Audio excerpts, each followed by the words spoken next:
같이 일어나셔서 서로 축복하면서 하나님의 은혜와 사랑이 우리 안에 가득 차기를 서로를 향해서 우리가 목을 들고 하나님 앞에 온전히 요구하게 되겠습니다. 우리 같이 찬양합니다.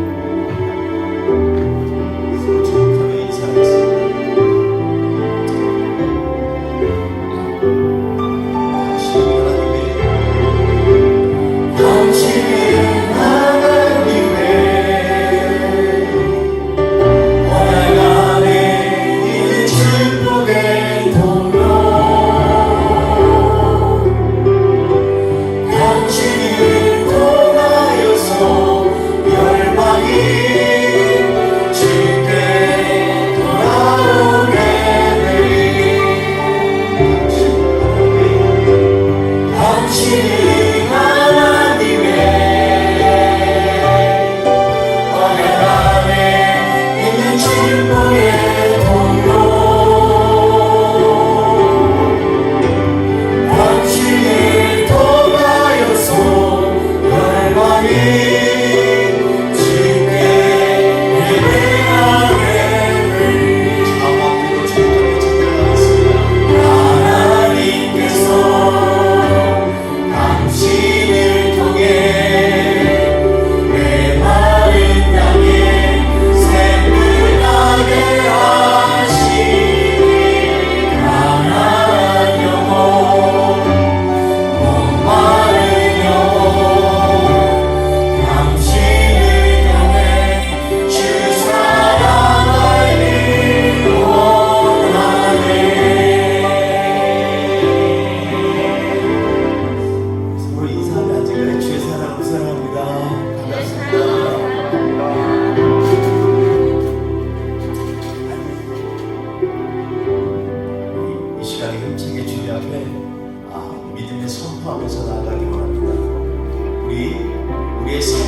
확신이 되고 선포가 되길 원합니다.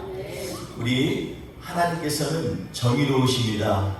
그 하나님 앞에 우리 같이 나아가면서 주님의 정의가 진짜 정의임을 이 시간에 선포하기 원합니다. 주님의 진리가 세상의 모든 것들을 이끄심을 이 시간에 우리의 마음으로 주님 앞에 올려드리기 원하고 확신하기 원합니다. 우리 그 하나님을 찬양하며 나아갑시다. 예수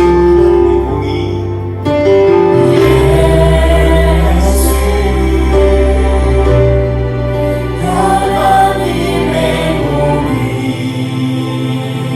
예수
하는데 우리의 마음이 여전히 하나님께로 가지 못하는 거구나. 그런 말씀 가운데서 그런 고백을 하게 됐습니다. 이 시간에 한결같이 변함이 없이 지금 하나님을 우리가 입술로 고백하고 마음으로 찬양하며 이 찬양을 올려드리겠습니다. 우리 기도하는 마음으로 하나님 앞에 이 찬양이 되고 되기를 원합니다. 같이 찬양합니다. 하나님의 사랑 변치 않는다. 예수님의 사랑. 하나님의 사랑 변치 않는다. 하나님 사랑 변치 않는다. 세상 나면하고 날 버린다 해도 하나님 사랑 변치 않는다. 하나님 내게 인도하신다. 하나님 내게 인도하신다. 나의 가는 길은 주님께 있으니 하나님 내게 인도하신다. 반드시 이루어낸다 하신다. 반드시 이루어낸다 하신다. 때로 나의 길과 다른 길이라도 반드시 이루어낸다 하신다. 하늘의 것을 구하며 산다. 하늘의 것을 구하며 산다. 세상 만든 것에 소망 두지 말고 하늘의 것을 구하며 산다. 이 시간에 같이 기도할 때 하나님, 우리 하나님의 사랑을 변치 않습니다. 하나님, 그 하나님이 내 길을 인도하십니다. 그 하나님, 우리의 기도를 반드시 응답하십니다. 하나님 아버지, 그러므로 나는 하늘의 것을 구하며 살겠습니다. 우리 간절히 주님 앞에 마음을 다해 기도하겠습니다. 할렐루야. 하나님 아버지 감사합니다. 하나님 아버지, 주님의 영적인 변하지 아니하시고 우리를 향한 그 크신 사랑을 믿습니다. 하나님 아버지, 주님께서 오늘도 내 길을 인도하시고 하나님 아버지 내 길을 응답하십니다. 하나님 아버지, 그러므로 우리가 주님을 구하며 살기를 원합니다. 주님, 오늘도 우리의 예배 가운데 우리의 삶의 현장 가운데 주님을 만나게 하여 주시옵소서. 좋으신 하나님, 주님만 의지합니다. 이 시간 역사하여 주옵소서. 할렐루야. 하나님 아버지, 오늘 이 시간에 기도할 때 하나님 아버지, 우리의 모든 상황에 필요하시는 주님이 세임을 입으실 수 있습니다. 온전히 주님을 찬양합니다. 할렐루야. 하늘의 것을 구하며 산다. 우리 주님을 찬양합시다. 하늘의 것을 구하며 산다. 하늘의 것을 구하며 산다. 세상 만든 것에 소망 두지 말고 하늘의 것을 구하며 반드시 기도 응답하신다. 우리 주님은 반드시 이루어낸다 하신다. 반드시 이루어낸다 하신다. 때로 나의 길과 다른 길이라도 반드시 이루어낸다 하신다. 힘있게 한 목소리로 마지막 찬양을 뜨겁게 주님 앞에 올려드리겠습니다. 우리 주님, 주를 위해 사는 거 쉽지 않습니다. 그러나 우리 전심을 다해서 주님을 향해서 나가겠습니다.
나는 전능하신 아버지 하나님 천지의 창조주를 믿습니다.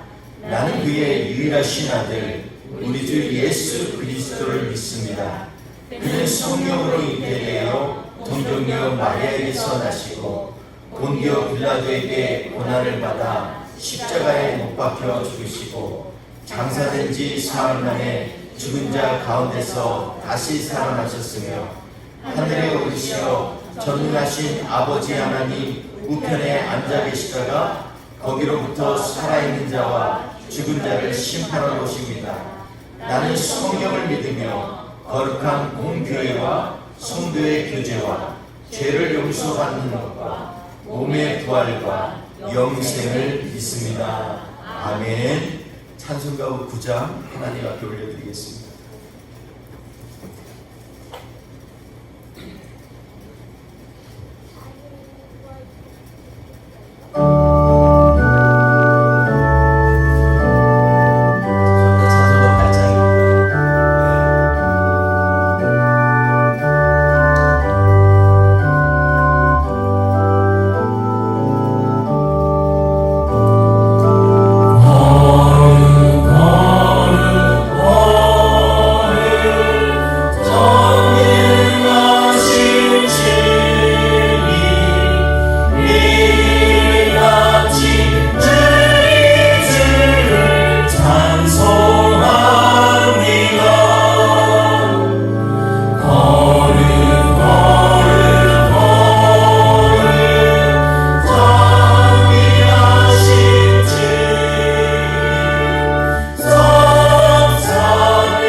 같이 공부하겠습니다. 열왕기상 22장 1절에서 18절 말씀입니다. 우리 함께 공독합니다.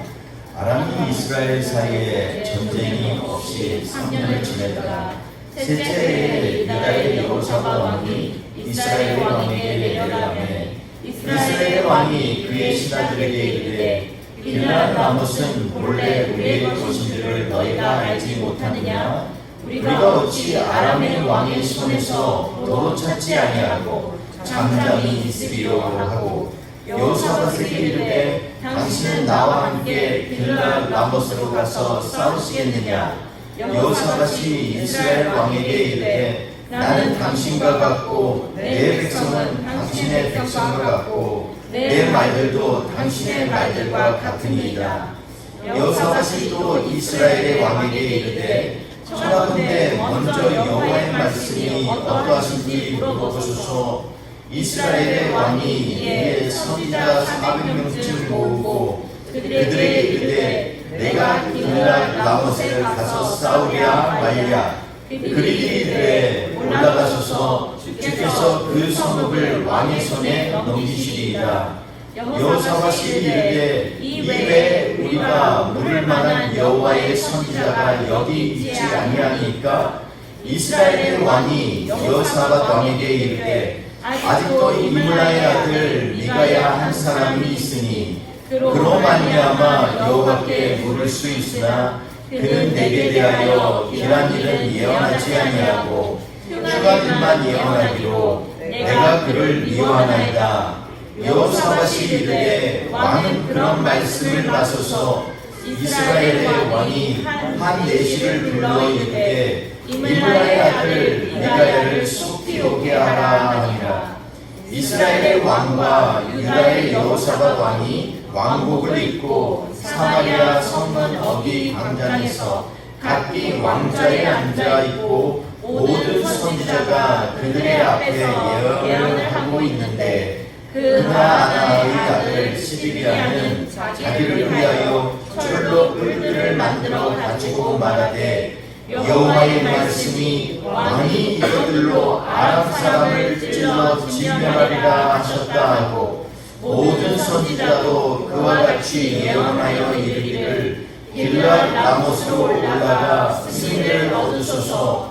여호와께서 그 성읍을 왕의 손에 넘기시리이다 하더라. 미가야를 부르러 간 사신이 일러 이르되 선지자들의 말이 하나같이 왕에게 길하게 하니 청하건대 당신의 말도 그들 중 한 사람의 말처럼 길하게 하소서.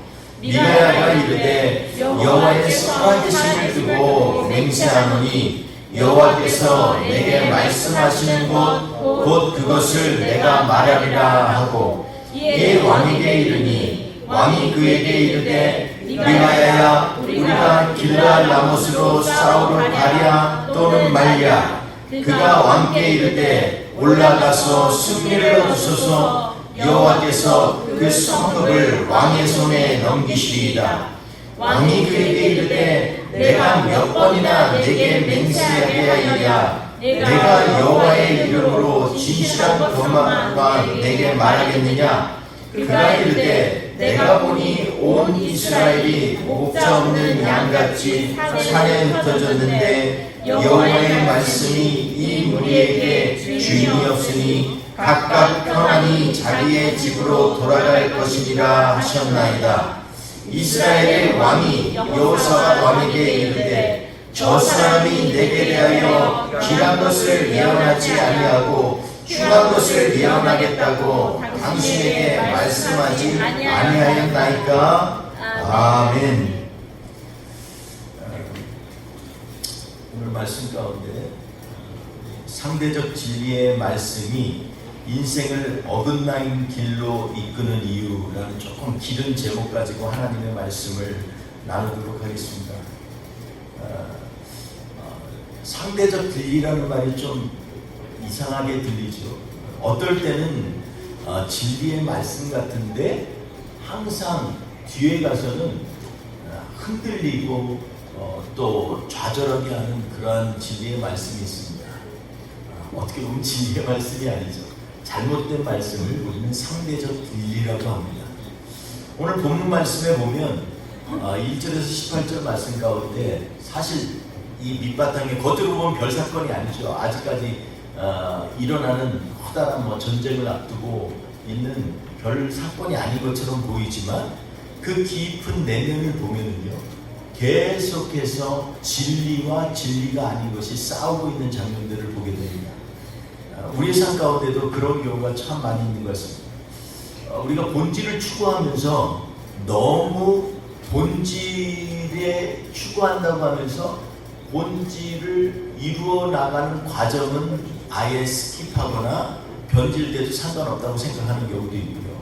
또 한편으로는 이 진리를 추구한다고 하면서도 거짓된 진리 가운데서 자기 스스로가 함정에 빠지는 그러한 인생을 살 때도 많이 있습니다.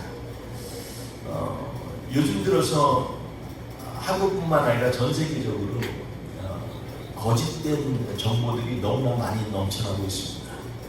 잘 아시는 것처럼 전쟁하는 데마다 다 각국의 대변인들이 얘기하는데 그것이 실제 사실이라는 얘기인 것도 있겠지만 대부분 보면 나중에 가면 요즘 말로 뻥인 경우가 참 많이 있습니다. 전혀 근거도 없는 얘기를 대변인이 정말 아주 진지하게 그렇게 얘기하는 경우가 참 많이 있습니다. 그게 어디 전쟁터만 그러겠습니까? 우리 일상생활에서도 그렇게 그런 모습을 종종 보게 됩니다. 나라뿐만 아니라 우리의 가정에서도 보면 우리가 거짓된 정보들 그것 때문에 헷갈리거나 혼돈이 될 때도 참 많이 있습니다. 제가 아주 어릴 때 어머니를 따라서 어머니 친구 집에를 놀러 가는 게 있어요. 그런데 저한테 어머니가 분명히 맛있는 닭튀김을 오늘 주실 거야 그랬는데 갔더니 닭찜이 나오는 거예요. 근데 저는 사실 닭찜 닭 양념해서 푹 고운 거 이런 거를 옛날에는 별로 안 좋아했어요. 지금 이제 아내가 해주는 거 뭐든지 잘 먹습니다. 근데 예전에는 그게 아니에요. 그때 심통이 난 거예요. 나도 모르게 입이 삐쑥 나오고 화가 났어요. 그래서 밥을 안 먹었어요. 기대를 잔뜩 하고 났는데 그 어릴 때 닭고기를 이렇게 해놓은 거는 굉장히 좀 귀한 손님 올 때 대접하는 겁니다. 그러니 주인은 우리 어머니 친구니까 이모님은 얼마나 기쁘게 그걸 갖다가 정성껏 준비했어요. 근데 저는 내가 원하는 게 아니라고 심통이 나가지고 입을 삐죽거리고 밥을 안 먹었어요. 근데 결국 누가 손해일까요? 제가 손해죠. 저녁 10시가 되고 11시가 됐는데 배가 너무 고프고 화는 나죠. 배는 고프죠. 막 얼굴이 불그락불그락하는데 우리 어머니는 콜콜 잘만 주무시죠. 막 그랬어요.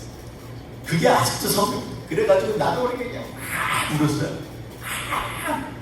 그랬더니 집안이 난리가 났죠. 얘가 어디가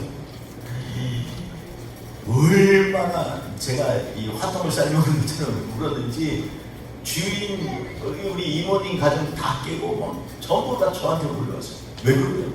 그냥 어디 그 말을 들으니까 나도 모르게 배 아파! 그래서 배가 아프다고 막 배를 잡고 있었어요. 근데 그럼 어디 너 손도 따보자 밥도 안 먹는데 왜 그러냐. 그리고 나서 자꾸 마사지도 하고 막 이러는 거예요. 그리고서 열나나 뭐하나 챙겨가고 환경수 갖고 와 이러면서 그러고. 근데 너무 화가 났어요. 그래가지고 그리고 제 입에서 나도 모르게 터져나오고 밥 줘! 그래서 밥 줘! 그랬더니 다들 어린애가 막 그런 류의 뉘앙스를 하니까 얼마나 다들 그냥 웃으면서 그게 결국은 속은 속대로 상하고 배는 배대로 곪고 해가지고서 밤 12시에 다 사람들 다 깨우고 그러고서 밥을 먹은 생각이 납니다. 어릴 땐 그게 너무나 죄송한 걸 몰랐어요. 나중에 나이가 들고 나서 생각이 나니까 정말 우리 어머니 친구한테 너무 죽을 죄를 진 것 같고 너무나 잘못한 것 같아요. 우리가요 잘못된 생각을 가지면 잘못된 인포메이션을 머리에 갖게 되고요. 내가 기분이 상해도요 잘못된 인포메이션을 갖게 됩니다. 그리고 마치 나를 향해서 생각지도 않은 것처럼 이렇게 내 생각은 저 멀리가 있어요. 실제는 그렇지 않은데 나도 모르고.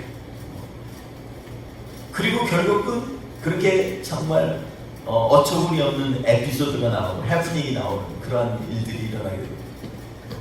교회에서도 보면요 큰일 때문에 서로 상처받는 게 아니에요. 아주 사소한 거예요. 정말 사소한 건데 그거 가지고서 저는 그래서 아예 티를 내고 오잖아요. 오늘 이렇게 목발 짚고 이렇게 오잖아요. 근데 정말 훌륭한 목사님들은요 이를 안 물고 저 좀 아파도 그냥 이렇게 진통제 먹고 주사 맞고 이렇게 막 하고 다 쓰죠. 근데 몸인지라 예배를 드리고 나갈 때 인사를 제대로 걸음걸이가 안 되니까 찾아가서 옛날 같으면 허그도 하고 이러는데 그렇지 못해요. 집에 가서 어떤 분이 목사님 변했어 이런 얘기도 하죠.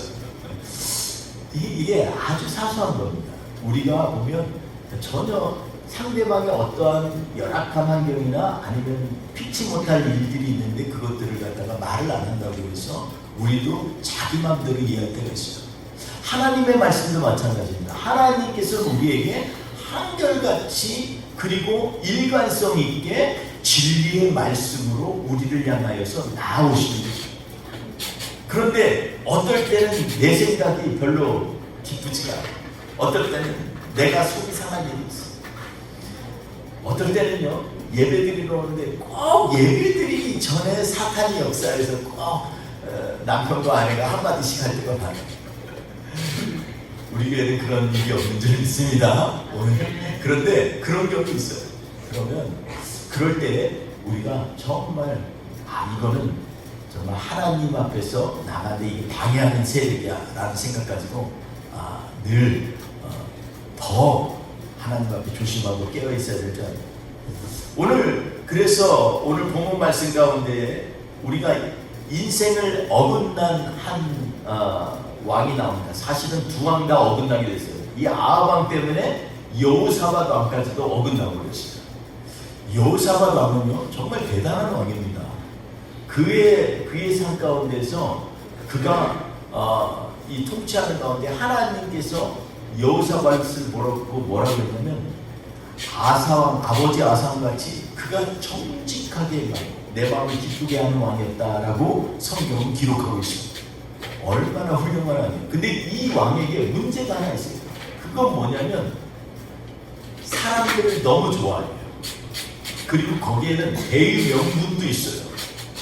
우리나라가 원래가 분리된 나라가 아니잖아. 북이스라엘과 남유다가 하나가 되어야 돼요. 그래서 북이스라엘을 자꾸 껴안아줘요. 그런데 두 번 다 선지자에게 유일하게 욕먹는 게 뭐냐면 이 두 번 때문에 아합 그리고 그의 아들 아하시아에게 얘기하는 것 때문에 하나님이 너무너무 속상했어요. 너는 여호와를 미워하는 자를 왜 그렇게 껴안냐? 우리는 잘못 착각할 때가 있어요. 원수도 용서하고 잘못된 것도 용서하는 것이 맞아요. 우리가 안아줘야죠. 그런데요 하나님의 진리를 거스르는 세력에 대해서 단호해야만 합니다. 여러분 이게 안 되니까 자꾸 교회 안에 이상한 세력들이 들어오는 거예요. 여러분 요즘에 얼마나 많은 이단들이 많은지 몰라요. 그래서 우리는 늘 깨어서 기도해야만 합니다.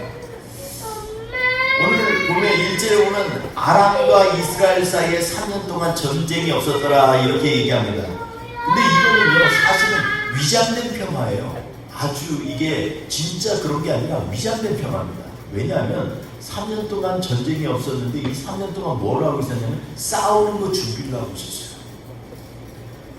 왜 그러냐면 본문 3절에 보면 이스라엘 왕이 뭐라고 얘기하냐면 길라 라못이 원래 우리의 것인지 알지 못하느냐 이렇게 얘기합니다.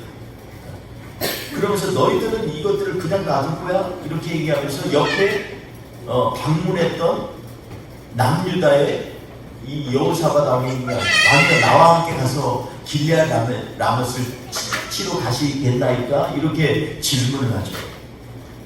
그랬더니 왕이 얘기를 합니다. 나는 아합 왕과 한 가지입니다. 내 군대가 당신의 군대고 내 말이 당신의 말이고요. 그러니까 우리는 하나입니다. 나중에 아하시아에게도 똑같은 말을 하는데 이것 때문에 하나님께서 선지자를 보내서 진노하셨어요. 너는 왜 진리의 진리를 따르지 아니하고 하나님을 미워하는 자를 위하여서 네 마음을 갖다가 흐트러뜨리느냐 얘기합니다. 그래서 여호사밧에게 두 번의 하나님의 책망은 바로 여기에서 오는 겁니다. 사실 길리앗 라못은요, 원래 성경에 보면 자주 나오는 것은 아닙니다. 근데 크게 두 가지 사건이 있어요. 하나는 길리앗 라못은 이 광야에서 40년을 지나고 이제 가나안 땅으로 들어올 때 가나안 땅 동편에 들어오는데 보니까 길리앗 라못 이 지역이 있어요. 그래서 이 지역이 너무나 이 짐승을 키우기에 좋게 풀도 많고 아주 이 건강한 그러한 지역으로 보였습니다. 그래서 그 가운데 세 지파가 여기에 남기로 하죠. 그래서 그 중에 우리가 잘 아는 것처럼 므낫세 반지파도 있고요, 또 갓지파도 있고요. 이렇게 이 두 개 반지파가 그 동쪽에 남습니다. 근데 사실 길리앗 라못은 갓지파의 영역에 속해 있는 곳이지만 또 하나의 사건이 있는데 여기를 나중에 뭘로 지정을 했냐면요, 길리앗 라못을 도피성으로 지정을 했어요. 그래서 요단강 동편에 도피성이 세 개가 있는데 그 중에 하나가 바로 길리앗 라못입니다. 여기는 원래 크고 아주 요새화된 도시입니다. 근데 그것을 갖다가 이렇게 도피성으로까지 지정을 했어요. 그리고 이곳은요, 이 베나닷 1세가 점령을 해서 빼앗은 곳입니다. 아합의 아버지 오므리라고 하는 이 왕이 세워졌는데 이 왕한테 오늘 본문에 나오는 베나닷의 아버지가 있어요. 그 아버지가 베나닷 1세인데 베나닷 1세가 그 지역을 다 뺏었어요. 이것을 그래서 다시 찾으려고 여러 번 오므리 왕조 때 그가 죽기 전에 한 10년 동안 계속해서 했는데 못 찾았어요. 그 다음에 베나닷 2세가 더 강대해져가지고 이제 쳐들어온 게 우리가 지난번에 나눴던 열왕기상 20장의 말씀입니다. 21장의 말씀이죠. 21장에 보면 두 번이나 강하게 쳐들어왔죠. 수많은 군대를 잃고 연합군을 거두고 가는데 두 번 다 하나님께서 대패를 시키고 이 아합에게 대승을 주셨어요. 그때 베나닷이 잡혀가지고서 고백한 게 뭐예요? 협약을 맺은 당신의 이름을 따서 이 다메섹 우리 도시 수도에도 당신의 이름의 거리도 만들어 주시고 마치 서울의 테헤란으로처럼 이렇게 영원히 기릴 수 있는 도시의 길의 이름을 만들어 주시고, 그리고 우리 아버지 베나닷 1세가 빼앗았던 도시들은 다 돌려드리겠나이다 이렇게 얘기했습니다. 그 중에 가장 중요한 도시 중에 하나가 오늘 말한 길리앗 라못입니다. 그런데 이 도시를 안 돌려줘요. 협약을 맺었는데 안 돌려줘. 아합이 엄청 화가 났어요. 그래서 3년 동안 전쟁은 없었는데 이 시간에 뭐 있겠어요? 그거 쳐들어갈 생각하는 거죠. 근데 마침 여호사밧이 왔어요. 여호사밧도 그때 남유다의 붐을 이끌고 있던 왕입니다. 이 창을 든 군대만 30만이라고 기록되어 있어요. 어마어마한 군대를 갖고 있어요. 그러니 여호사밧이 이렇게 왔을 때 자기들하고 화평하니까 그래, 이제 우리가 연합군으로 가면 충분히 뺏을 수 있어 해서 이 여호사밧에게 부탁하는 장면이 오늘 본문에 나옵니다. 4절에 보면 여호사밧은 이스라엘과 화친 정책을 쓰는 여호사밧은 열왕기상 15장 18, 20절에 보면 아사왕이 베나닷에게 은금을 주어 바하사의 풍미를 치게 하고 그 이후로부터 베나닷이 자꾸 이스라엘을 야금야금 먹어가게 하는 그런 사건의 기초가 됩니다.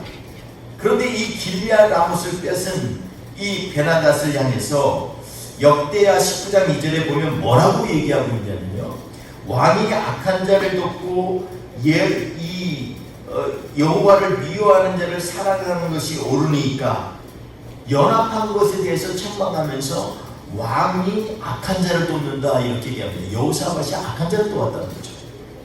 그러니까 이것은 옳은 일이 아니라는 것입니다. 하나님을 미워하는 그러한 왕과 왜 연합을 합니까? 이렇게 얘기합니다. 우리의 생각이요, 난 생각만 하고 있어, 그러니까 괜찮아, 이렇게 생각할지 모르지만 우리의 생각이 잘못된 쪽으로 방향이 틀어지면요, 우리의 행동도 반드시 다르게 행동하게 됩니다. 그래서 우리의 생각에서부터 우리가 주의해야 될 필요가 있어요. 여호사밧이 5절에 보니까 여호와의 말씀을 구합니다. 여기 처음에는 그러면 여기 선지자들이 없나니까, 그러니까 한 400여 명쯤 모았다고 그랬어요. 그래서 이 400여 명쯤 되는 선지자에게 얘기합니다. 내가 길리앗 라못으로 가는데 그로 올라갈랴 말랴. 아합이 얘기합니다.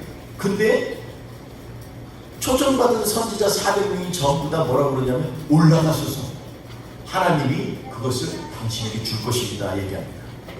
여기 보니까 이 주가 여기에서 하나님이라고 하는 것은 우리가 말하는 여호와 하나님이 아니고요, 다른 하나님일 수도 있어요. 왜 그런 생각을 해보냐면 이 갑자기 400명쯤 모았다는데 왜 하필이면 숫자가 400명인가 생각을 해봤어요. 이 우리가 지난 우리 한 3, 4주 전에 우리가 열왕기상 19장 말씀을 보게 되면요, 그때 어떠한 일이 일어났냐면 엘리야가 이제 드디어 3년 6개월 동안 안 나타나다가 등장을 하죠.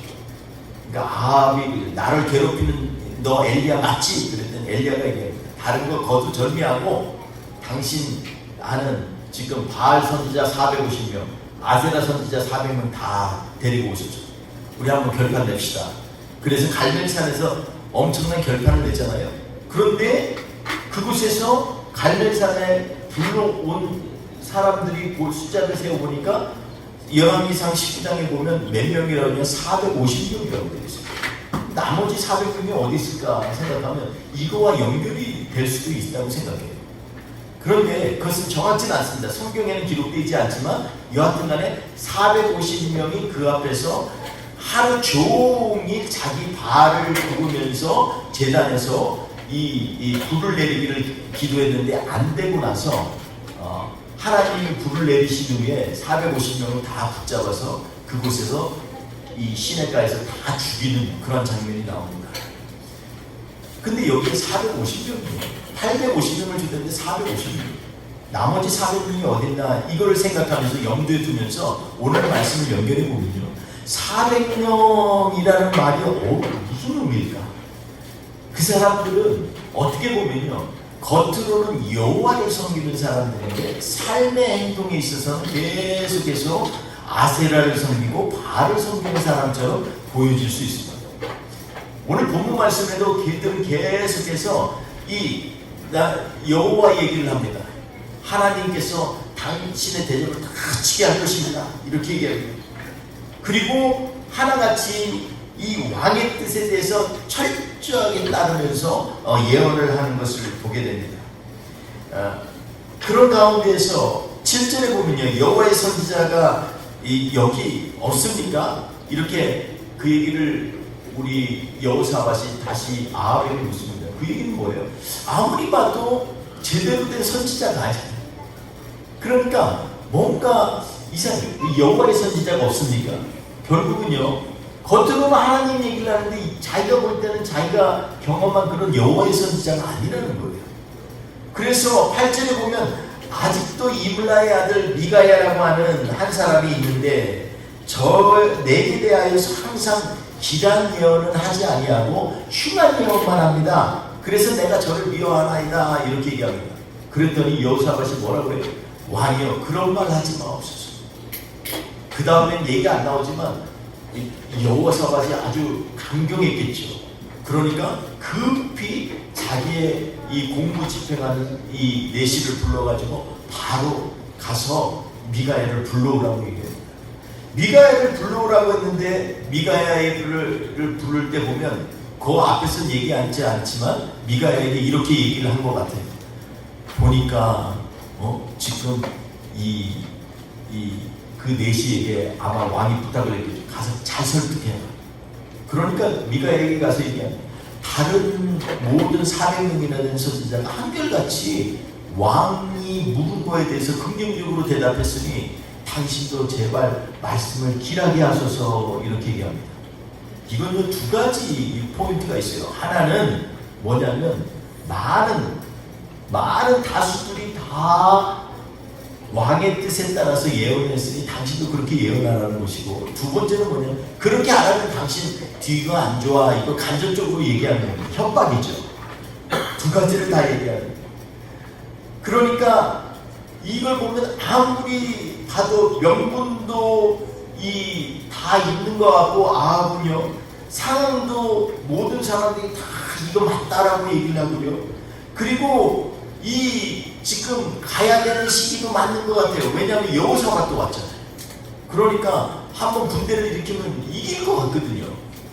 느낌도 그렇고 상황도 그렇고 다 그래요. 근데 한 가지 빠진 게 있어요. 그게 뭐냐? 하나님께서 명령이나 사인을 주시지 않았던 거예요. 하나님은 아니라는 거예요. 그런데 사람들은 그것이 맞다고 얘기를 하는 거죠. 사실 미가야에게 얘기할 때 모든 사람이 다 하나같이 얘기하니까 좀 들어달라고 했지만, 미가야가 뭐라고 하냐면 하나님께서 내가 말씀하시는 것 그것만 내가 말하리라, 이렇게 14절에 얘기하고 있습니다. 그리고 15절에 갔더니 아합이 얘기합니다. 사마리아 성에 성 게이트 앞에다가 왕자를 2개 놓고 여호사밧과 자기가 왕의 옷을 입고 딱 앉아있어요. 벌써 분위기가 대단하잖아요. 이거 거절 못하게 만드는 거죠. 그리고서 얘기합니다.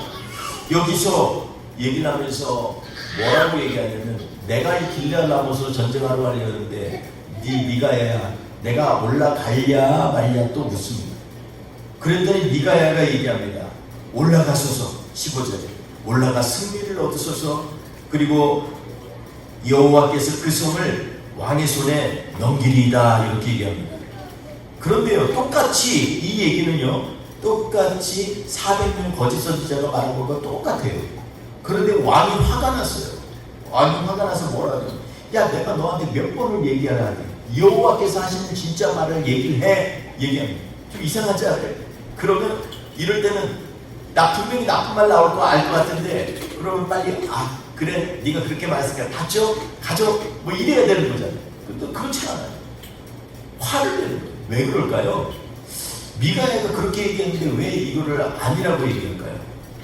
근데 미가야의 얘기를 보면 다 뭐라 그러냐면, 그 전에도 그렇고 앞에도 그렇고 내가 여호와의 이름으로 맹세하는, 이게 항상 있어요. 근데 15절에는 그 말이 없어요. 그냥 올라가서서 왕이 승리할 거고 그 성을 탈취합니다, 조롱하듯이 얘기한 거 아니에요. 성경에 나타나지 않지만 이게 전혀 미가야가 평상시 얘기하는 거하고 다르게 얘기를 하는 거예요. 16절에 보니까 왕이 화가 나서 그렇게 얘기합니다. 똑바로 얘기하라고 내가 몇 번을 얘기했지 않느냐. 그랬더니 17절에 얘기합니다. 그 다음에 뭐라고 그랬죠? 17절 한번 읽어볼까요? 같이 시작. 그가 이르되 내가 보니 온 이스라엘이 목자 없는 양같이 산에 흩어져, 여호와의 말씀이 산에 흩어지고 여호와의 말씀이 그러하다라고 얘기를 하죠. 그러니까 여기 보면 목자 없는 양같이 흩어질 것이라는 거예요. 그 얘기는 뭐예요? 아합이 죽겠다는 얘기를 하는 것입니다. 그리고 18절에는 뭐냐면, 보소서 내가 길하는 일은 얘기하지 않고 흉한 일만 예언한다고 하지 않나니까, 이거 반복적으로 얘기합니다. 여러분, 저는 오늘 이 말씀 가운데서 두 가지 좀 꼭 포인트를 우리가 짚고 넘어갔으면 좋겠습니다. 하나님의 말씀을 우리가 받아들일 때 좋은 것만 받아들이고 나쁜 것을 받아들이지 않겠다라는 생각이 우리 내면에 쫙 깔려 있어요. 하나님은 왜 나에게 이렇게 어설픈 길, 아니면 힘든 길을, 이건 하나님의 뜻이 아닐 거야, 이건 뭔가 문제가 있어, 아니면 하나님이 나를 사랑하시지 않나, 뭐 이런 얘기를 하고, 하나님을 안 믿는 사람은 하나님은 없어, 이렇게 얘기할 수도 있어요. 여러분, 아합의 고정관념은 뭐냐면 늘 자기에게 좋은 말을 해주는 하나님의 말씀만 귀를 기울인다라는 것입니다. 근데 성경은 그렇게 얘기하지 않습니다. 히브리서 4장 12절에 보면 하나님의 말씀은 살아있고 운동력이 있어 좌우의 날선 어떤 놈보다 예리하며 혼과 영과 및 관절과 골수를 쪼개기까지 하며 또 마음과 생각을 감찰하시나니 이렇게 얘기합니다. 하나님은요 우리를 감찰하시는 말씀, 하나님의 말씀이 임하시면요 그 말씀이 자꾸 나로 하여금 가다가 어떨 때는 자꾸 못 가게 할 때가 있어요. 그리고 자꾸 나로 하여금 힘든 상황에 빠질 때에 하나님께서 분명히 이 길 같은데 가면은 힘들어질 때가 있어요. 여러분 근데 그것은요 하나님이 우리를 감찰하시기 때문에 그렇습니다. 하나님의 눈이 우리에게 꽂혀있기 때문에 이런 일이 일어나는 거예요. 근데 우리는 그걸 갖다가 그렇게 생각지 못하대요. 하나님의 말씀은 디모데후서 3장 16절 17절에 보면 모든 성경은 하나님의 감동으로 된 것이어서 교훈과 책망과 바르게 함과 의로 교육하기에 유익하니 하나님의 사람으로 온전케 하며 또한 선한 일을 행하게 온전케 하나니 이렇게 얘기합니다. 하나님의 말씀은 우리를 온전케 하는 데 목적이 있는 거예요. 근데 자꾸 우리는 내가 길한 것만 생각할 때가 너무나 많이 있다는 것입니다. 하나님이 우리를 얼마나 생각하시면 하나님이 사랑하는 자에게 채찍을 더하신다고 했어요. 매를 회초리를 대시는 분이 하나님이세요. 근데 우리는 그렇지 못하고 자꾸 하나님한테 내가 좋은 것만 바랄 때가 너무나 많이 있는 거죠. 베드로전서 1장 2절에 보면 예언은 언제든지 사람의 뜻으로 낸 것이 아니요 오직 성령의 감동을 받은 사람들이 하나님께 받아 이렇게 말씀하고 있습니다. 성령의 감동하심을 받은 사람이 하나님께 받는 것이다 이렇게 얘기합니다. 마태복음 5장 18절에 우리가 잘 아는 말씀처럼 천지의 모든 것들이 다 변할지라도 하나님의 말씀은 일적 일획도 변하지 아니하고 다 이루리라 하나님이 말씀하십니다. 그런데 우린 자꾸 하나님의 말씀을 갖다 성경에서 듣는 경향이 많아요. 이사야서 40장 8절에도 이렇게 얘기합니다. 꽃은 마르고 꽃은 시들고 풀은 마르나 우리 하나님의 말씀은 영영이 서리니 이렇게 얘기합니다. 하나님이 우리에게 주신 말씀은 흔들리지가 않습니다. 영원히 계속되는 진리는 변치 않습니다. 하나님의 사랑이 변치 않듯이 그 말씀 가운데서 우리를 향한 그 진리는 변하지 않습니다. 우리가 신명기서 28장을 보면 소위 축복과 저주의 장이라고 얘기하잖아요. 1절에서 14절까지는 하나님의 이 축복에 대해서 얘기하고 15절부터 68절까지는 이 하나님의 저주 내리시는 것에 대해서 얘기를 하고 있습니다. 근데 이 말씀하고 같이 연결돼서 뭐가 나오냐면 그린 신상과 에발산의 사건이 나옵니다. 이스라엘 백성이 쫙 가나안 땅으로 이제 들어갑니다. 이 요단강을 건널 때도 어떻게 하나님의 말씀을 붙들고 제사장들이 먼저 맨발로 요단강을 다 밟을 때 요단강 물이 스톱되고 그리고 그 강 사이로 건너가게 됩니다. 이스라엘 백성들이. 그리고 나서 우리가 아는 것처럼 여리고성과 아야성의 전투가 일어나죠.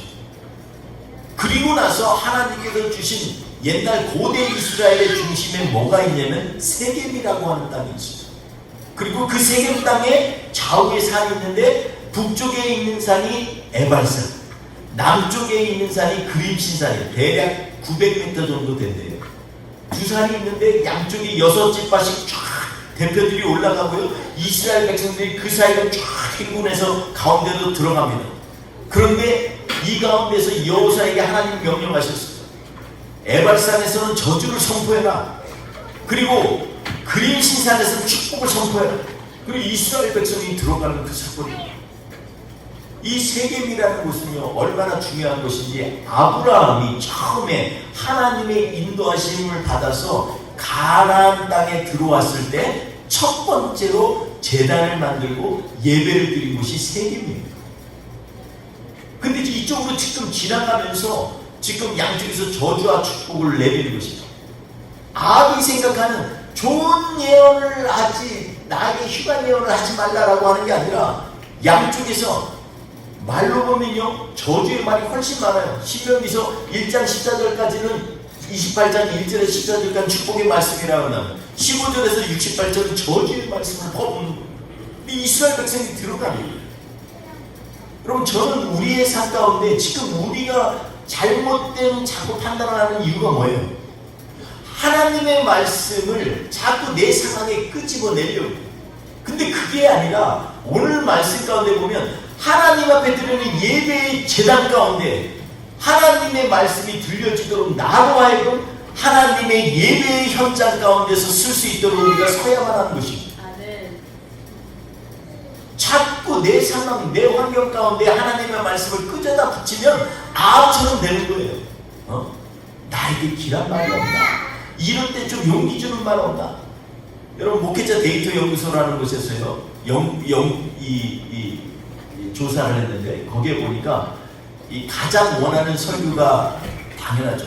뭐 그러겠죠. 근데 가장 원하는 설교가 뭐냐고 물었더니 그 성도들이 뭐라고 그러냐면 위로와 복을 주는 설교를 해달라고 이렇게 하는 게 70%가 넘습니다. 그럼 우리는 자연적으로 위로받기 원하고 복받기를 원해요. 그건 당연한 거예요.